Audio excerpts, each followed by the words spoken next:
Hello, je suis Adriana, coach formatrice professionnelle et créatrice de contenu.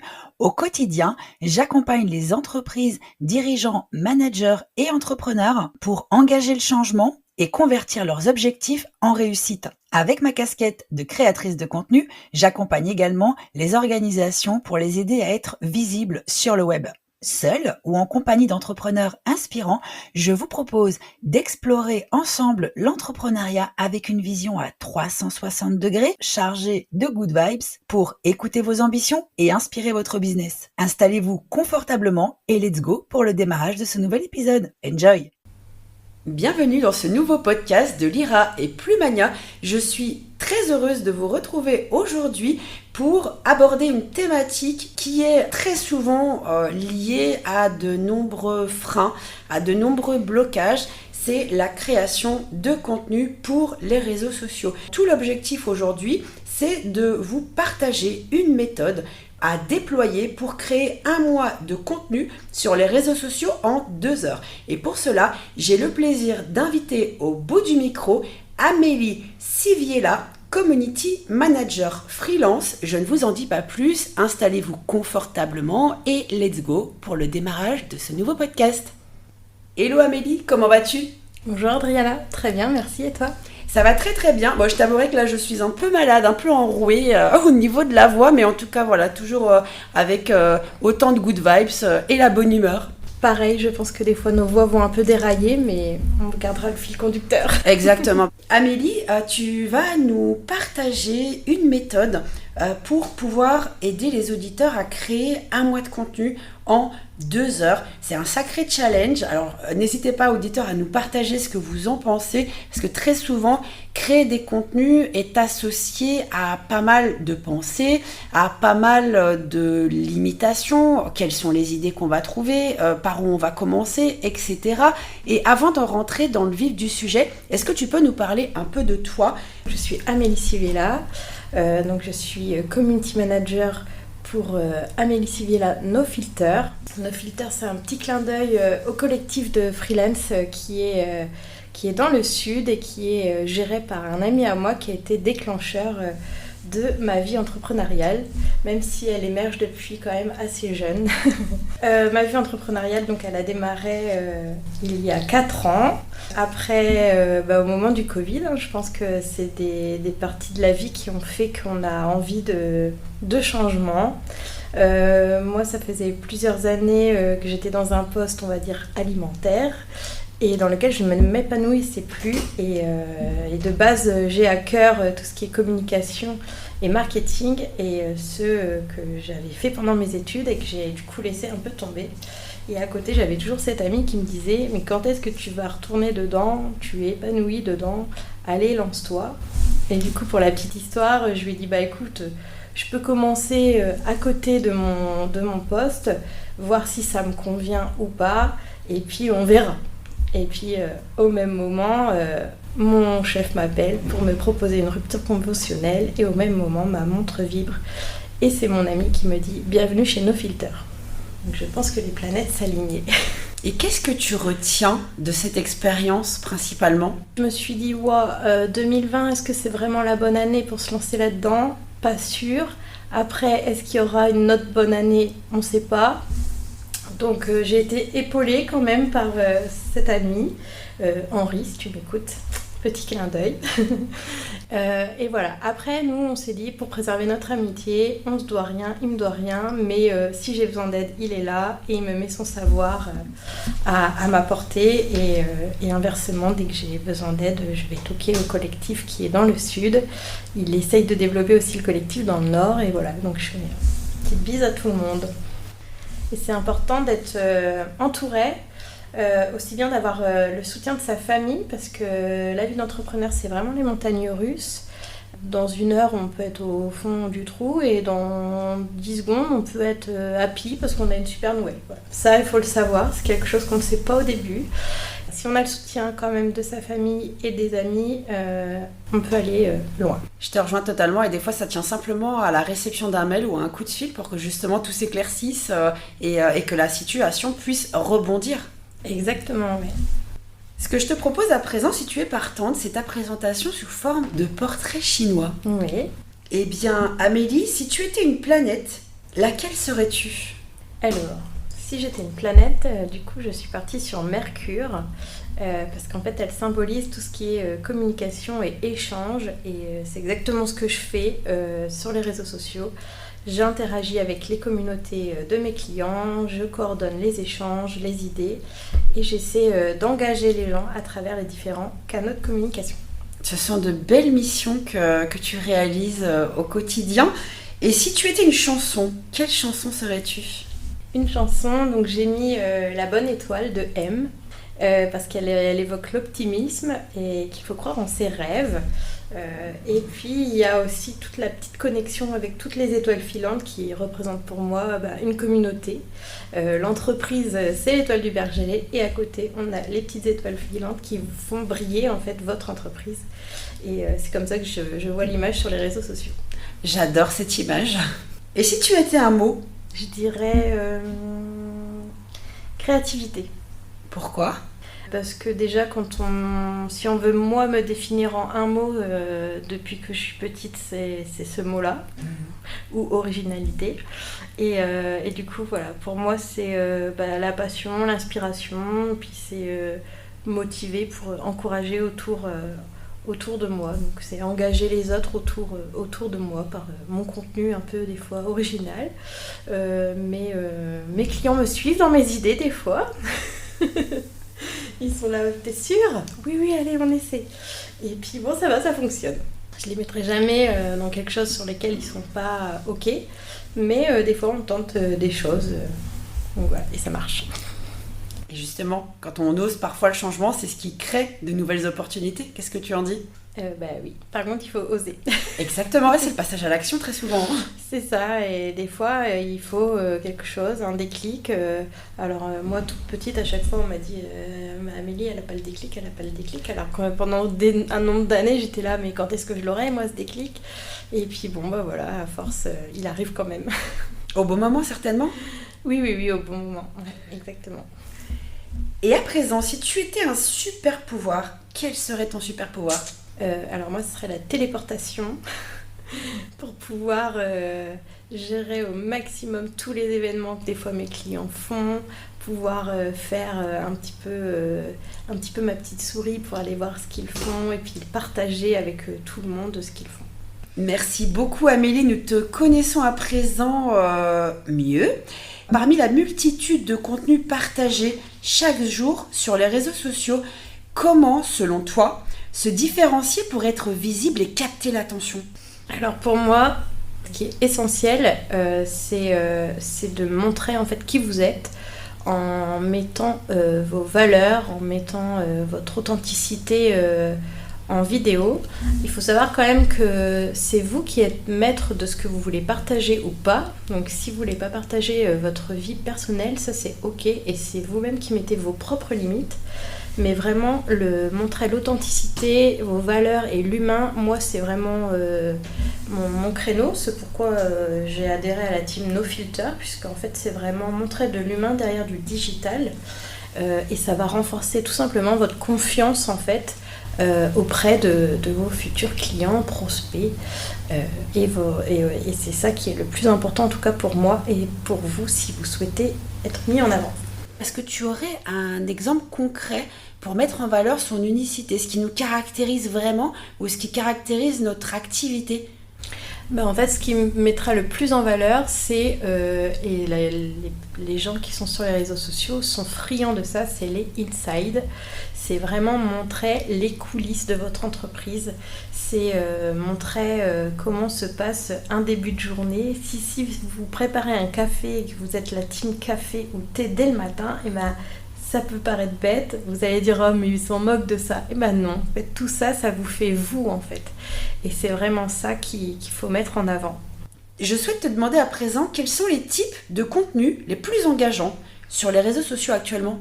Il y en a quand même un qui ressort du lot, même si l'algorithme a quand même réaligné les planètes entre les carousels. Donc un carrousel, c'est un slide de plusieurs photos ou plusieurs infographies. Après, vous avez le post et puis vous avez la vidéo. Et forcément, sur le tableau numéro 1, ça reste quand même la vidéo, tout simplement puisqu'en fait, elle va continuer de vivre grâce après à la musique qui sera bien choisie, grâce au hashtag, grâce à votre localisation, et en fait elle va vivre un peu plus longtemps que vos posts. Et dans ce cas, pour peut-être les personnes qui ne se sentent pas à l'aise devant la caméra, ce qui arrive très fréquemment, qu'est-ce que tu pourrais apporter comme tips ou conseils pour justement se sentir plus à l'aise ? Alors, il y a des fois des personnes qui ne veulent pas montrer leur visage. Ça, c'est ok, mais dans ce cas-là, on peut avoir une petite astuce, c'est-à-dire que vous pouvez faire de la voix off sur votre vidéo où vous montrez votre entreprise. Et dans ce cas-là, on ne voit que votre voix off. On n'entend que votre voix off. Ensuite, sinon, vous pouvez utiliser quelque chose qui est très tendance aussi, c'est tout ce qui est mème. Donc si vous allez taper le mot mème, vous allez voir que c'est des petites images très courtes qui reprend soit un passage de film ou un passage de dessin animé.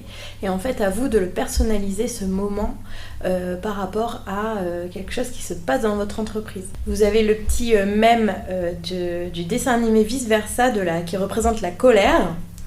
Et vous pourriez très bien l'utiliser si vous êtes, imaginons que vous proposez du vrac, eh bien vous pourriez le mettre quand un client me demande un sac pour mettre mon vrac. Et en fait, ça vous met en pétard. Et donc ça, c'est une manière d'utiliser les réseaux de manière divertissante et la vidéo. Et du coup, c'est une manière aussi de mettre un petit peu d'humour, parce que n'oublions pas que les réseaux sociaux, les personnes sont aussi là pour se divertir. À présent, j'ai bien envie de te poser la question, celle certainement que vous attendez, auditeur. Quelle est ta méthode pour créer un mois de contenu en 2 heures sur les réseaux sociaux ? Si on part de la base, il faut quand même avoir connaissance de son client idéal.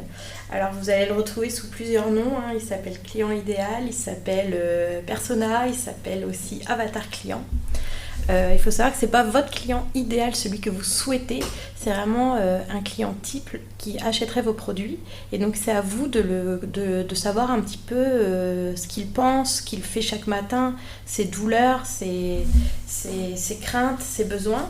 Et déjà en sachant ça, vous allez forcément savoir à qui vous adresser. Et c'est ça la base. Quand vous me dites je n'ai pas le temps, en fait je pense que c'est des idées qui vous manquent. Et si à chaque fois vous êtes en perte d'idées, vous revenez à votre avatar. Et votre avatar, il faut vraiment avoir une feuille. Vous prenez une personne qui représente vraiment votre avatar, une vraie photo d'une personne qui la représente. Et après vous la scotchez devant vous à chaque fois que vous êtes en créa de contenu. Et ensuite, vous créez un petit calendrier éditorial où vous placez un petit peu, déjà dans l'organisation. Donc déjà au niveau de l'organisation, au même titre que du sport, vous allez le noter dans votre calendrier que vous bloquez, une demi-journée, 2 heures si vous souhaitez. Imaginons tous les lundis matins, vous êtes en créa de contenu pour vos réseaux. Vous pouvez très bien le faire tous les 15 jours et vous dire je fais 15 jours de créa. Déjà, juste poser vos idées, ça va déjà vous forcer après à tourner. Ensuite, vous prenez un calendrier. Donc là, par exemple, on est au mois d'octobre. Vous prenez novembre et vous posez vos idées que vous avez envie. Et pour cela, on va utiliser 4 piliers pour ne jamais être en perte d'idées. On va utiliser le pilier éducatif, qui du coup vous allez vous positionner comme un expert pour devenir la référence dans votre niche. Ensuite, vous allez utiliser le pilier inspirant, où vous allez vous démarquer de vos concurrents et créer du lien avec votre communauté. Ensuite, on va utiliser le pilier divertissant. Donc lui, en fait, vous allez fédérer de façon ludique avec humour et identification. Et ensuite, vous avez le pilier promotionnel. C'est le plus simple puisqu'en fait, il s'agit là de montrer à votre communauté que vous avez compris son problème et vous parlez de vos produits, de vos services. Et c'est là aussi où des fois vous êtes en manque d'idées, c'est que tout le monde n'utilise que celui-ci. Or, les réseaux, ce n'est pas, le téléachat. Il faut aussi qu'on puisse se divertir, apprendre des choses et en savoir plus sur vos valeurs. Donc déjà, quand on a utilisé ces 4 piliers, qu'on les répartit sur 4 semaines, on a déjà un post semaine. C'est pas beaucoup si on est en lancement d'activité, mais c'est très bien si on n'a pas du tout de temps. Parce que le secret, c'est la régularité. Ta méthode est extrêmement intéressante et n'hésitez pas à nous partager vos retours auditeurs. En tout cas, ça permet d'y voir plus clair. Déjà d'avoir un cadre, d'avoir un ordre d'idées et libre à vous ensuite de vous en inspirer et de décliner cette méthode en fonction de votre activité, de votre organisation. Et en termes d'outils, est-ce que tu pourrais peut-être nous partager un outil avec lequel travailler par rapport justement, je reviens sur le calendrier éditorial, pour éviter peut-être d'avoir plein d'infos partout, à pouvoir concentrer toutes les informations liées à la création de contenu pour les réseaux sociaux ? Alors moi, au niveau outils, récemment, j'ai toujours repoussé l'idée de l'utiliser, mais là je m'y suis mise et en fait c'est trop bien, c'est Notion. En fait, j'ai vraiment un calendrier qui est mis en place. Je mets toutes mes idées de post et après, je mets même mes photos si j'en ai. Et en fait, ce qu'il faut aussi pour être bien organisé, c'est que vous allez souvent avoir besoin de photos.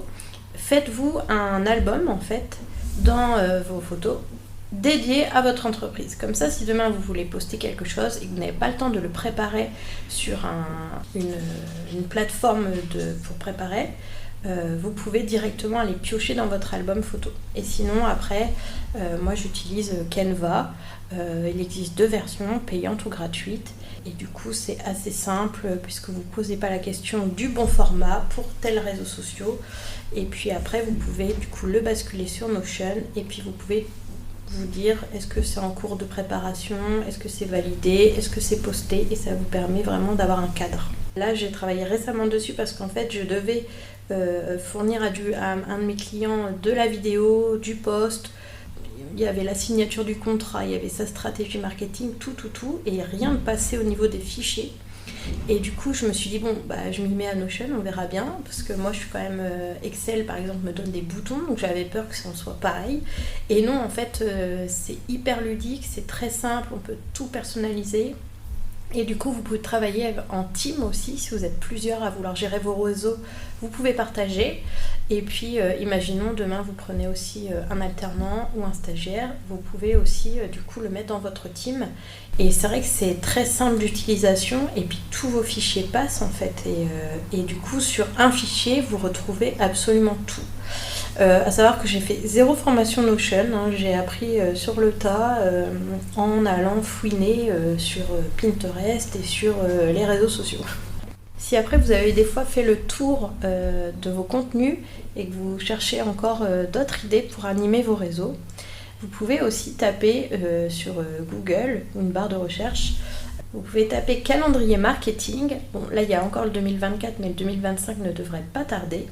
Et en fait, vous allez retrouver tous les mois des jours où il se passe des choses et peut-être des fois en lien avec votre activité.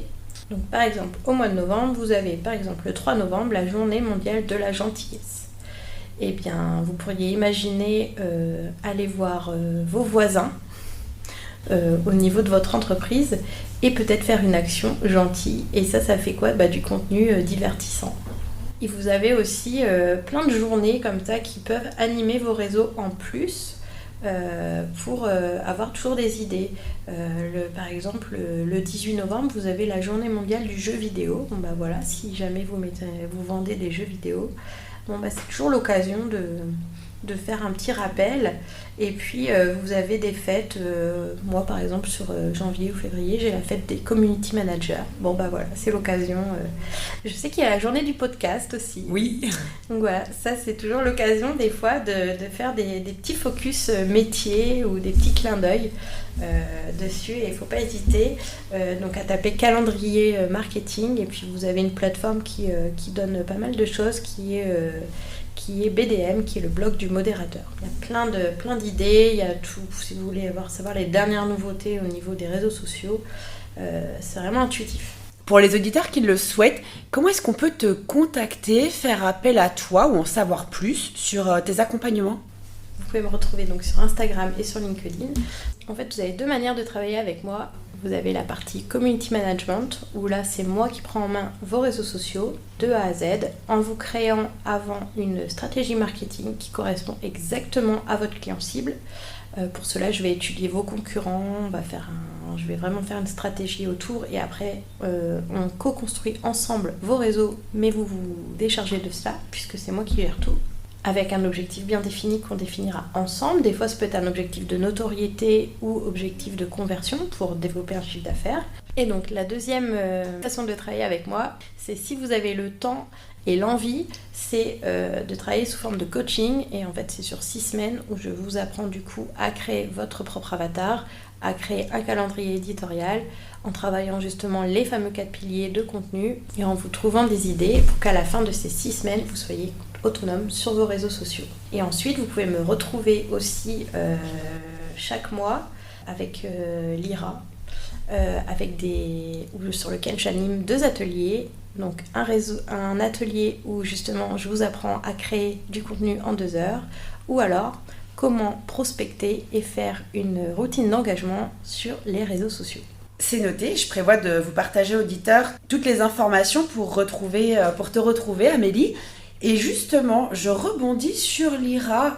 Qu'est-ce que la communauté Lyra représente pour toi ? Justement, tu viens de le dire. C'est une communauté. C'est vraiment un groupe de personnes qui sont dans le même bateau que nous, qui est l'entrepreneuriat, avec différents domaines, mais des fois qui se complémentent. C'est de vraiment se faire un petit réseau, en plus de notre réseau qu'on a pu se construire depuis notre vie étudiante. Et ce qui favorise justement les échanges, les retours d'expérience et le partage. Qu'est-ce que tu en dis ? Oui, ça favorise tout ça et puis il nous sollicite aussi, nous, pour qu'on puisse construire le Lyra de demain. Le fait qu'on le co-construise tous ensemble, ce sera forcément un outil qui sera à la hauteur de nos demandes, puisqu'il sera vraiment taillé sur mesure avec nous, les entrepreneurs. Ce que je souhaiterais te demander à présent, Amélie, si tu avais un conseil à partager à la Amélie en 2020, quel serait ce conseil aujourd'hui, avec ton expérience actuelle et avec ce que tu as traversé depuis ? Je dirais, va plus vers les gens en fait. Il faut absolument que tu dises à tout le monde ce que tu fais. Tout le monde doit savoir ce que tu fais, sinon tu vas te retrouver encore des fois au bout de quelques mois à te dire « Ah bon, mais c'est ton métier ? Ah bon, tu fais ça tout le temps ?» Et maintenant c'est clair et net, là maintenant je le dis à tout le monde. Et en fait il faut, je pense que dès qu'on crée son entreprise, et ça il faudrait le faire tout de suite, il faut s'apprendre à pitcher son entreprise en 30 secondes max. Et se mettre en situation, vous êtes à un anniversaire d'un ami ou d'un proche et on vous pose la question, qu'est-ce que tu fais comme métier ? Et là vraiment il faut vous vendre parce qu'en fait vous n'avez pas vraiment la puissance du bouche à oreille fait que demain on pensera à vous et pas à quelqu'un d'autre. Et du coup, le fait que en plus la personne vous connaisse, ça renforce justement cette confiance et elle travaillera avec vous pour de nombreuses années, des fois, comme certains de mes clients. Et là, on en vient à l'art du pitch. Et ça peut être un super contenu d'ailleurs pour les réseaux sociaux. Un petit réel, même en voix off, qu'est-ce que t'en penses ? Exactement. En fait, il faut un petit peu se dire que vos réseaux sociaux, c'est comme un magasin.